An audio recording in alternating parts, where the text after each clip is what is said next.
दुर्गाबाई भागवतांनी अखिल भारतीय मराठी साहित्य संमेलनाच्या भाषणात ही बुद्धांनी सांगितलेली गोष्ट सांगितली आहे, ती आपल्यापर्यंत पोचवते. धर्म आणि अधर्म असे दोन भाऊ होते आणि त्यातला धर्म मोठा, अधर्म धाकटा. आणि हे दोघंही निघाले जगप्रवासाला, म्हणजे जगाला प्रदक्षिणा घालायची. पण सुरुवात त्यांनी दोघांनी भारतवर्षापासून केली आणि एका ठिकाणी चिंचोळ्या जागी ते समोरासमोर आले.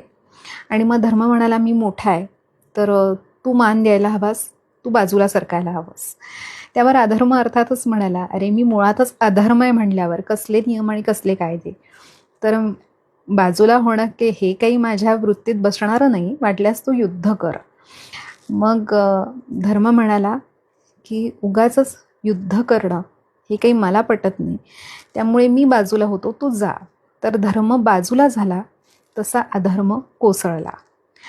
तर ही बुद्धांनी सांगितलेली गोष्ट आणि ती दुर्गाबाईंनी पोचवली, ती अखिल भारतीय मराठी साहित्य संमेलनाच्या अध्यक्षीय भाषणातून. ती आपल्यापर्यंत पोचवावीशी वाटली.